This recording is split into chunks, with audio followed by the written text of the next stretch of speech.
aleluya, cantemos aleluya, aleluya, cantemos aleluya, aleluya.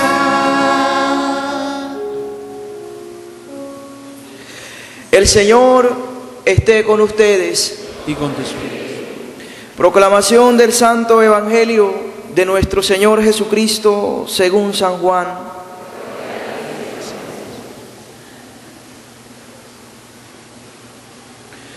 Después de oír las palabras de Jesús acerca del pan de vida, muchos de sus discípulos dijeron: ¿qué enseñanza tan difícil? ¿Quién puede entenderla? Jesús, sabiendo que sus discípulos criticaban sus palabras, les dijo: esto os hace tropezar en la fe. Y cuando veáis al Hijo del Hombre subir a donde estaba antes, el Espíritu es el que da la vida. La carne sola no sirve para nada. Las palabras que yo os he hablado son espíritu y vida. Pero hay entre vosotros algunos que no creen. Porque Jesús sabía desde el principio quiénes eran los que no creían y quién era el que lo iba a traicionar. Entonces añadió: por eso os he dicho que nadie puede venir a mí si mi Padre no se lo concede. Desde ese momento, muchos de sus discípulos lo abandonaron y ya no siguieron con él.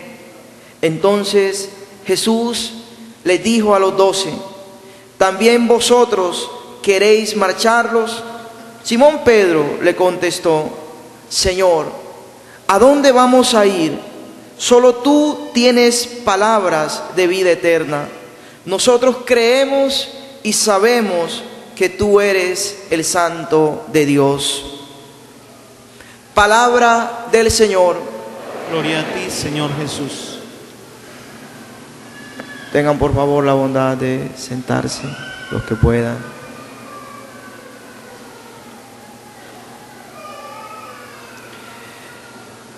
Desde hace algunos domingos, exactamente 4 o 5 con el de hoy, hemos venido leyendo todo el capítulo 6 del Evangelio de Juan. Ese capítulo 6 se conoce como el capítulo del pan de vida.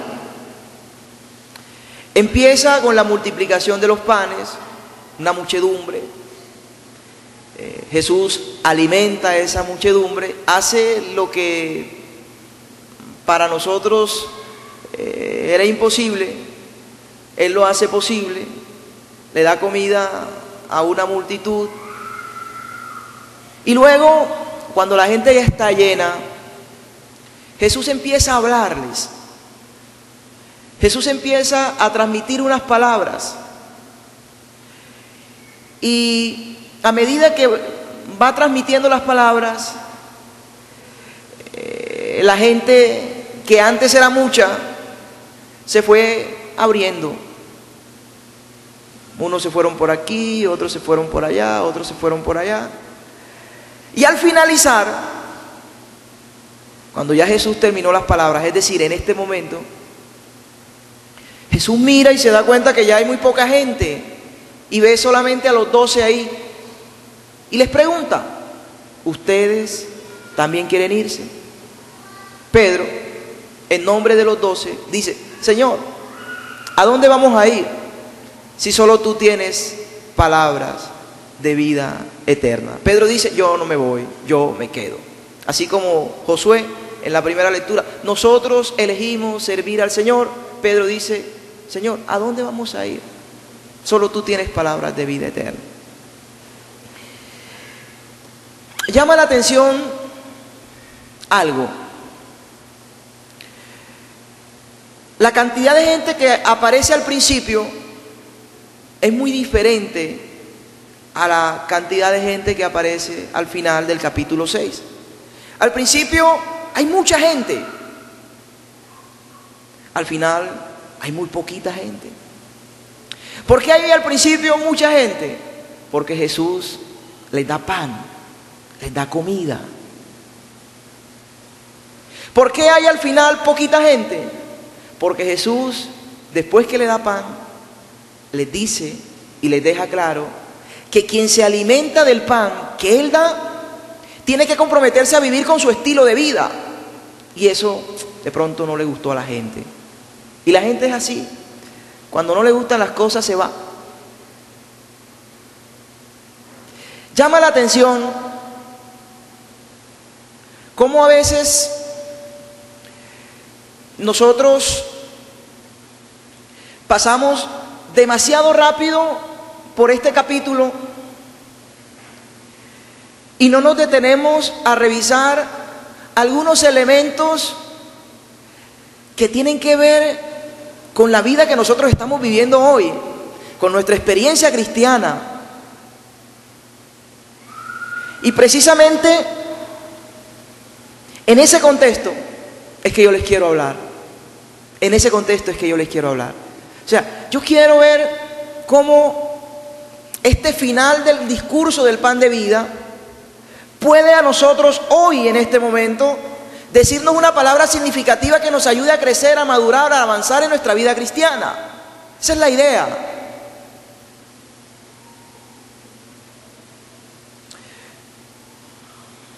Yo no sé si ustedes, claro que seguramente sí sé, han escuchado la palabra crisis. La palabra crisis tiene su origen en el idioma griego, pues. Y el término que se usa, crineo,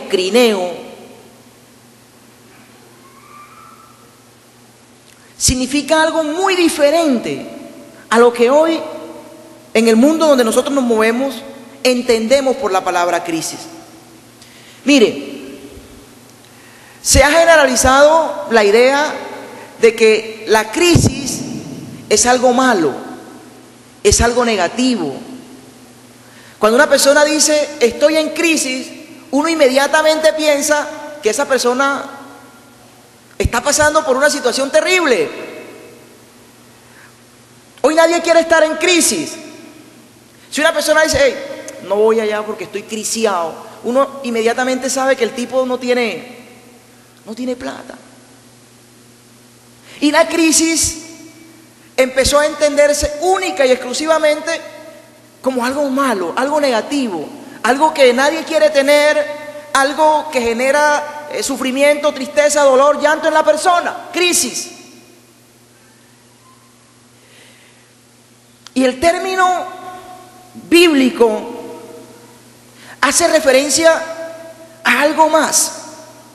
Mire, crineo es cernir, colar, separar, distinguir. Hacer crisis es favorecer un ambiente, un contexto, una situación donde las personas tienen que tomar decisiones trascendentales para su vida. Donde la persona tiene que decidir si sigo o no, si construyo o no, si continúo viviendo así como estoy viviendo o le doy a mi vida un cambio o una transformación. La crisis es una situación donde la persona se confronta y donde la persona tiene que tomar decisiones fundamentales para su vida. Todos hemos pasado por crisis.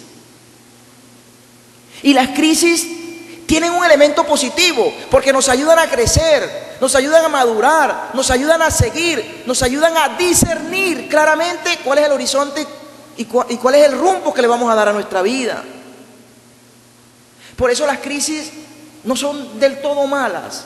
Por eso las crisis son a veces necesarias, a veces son hasta medicinales.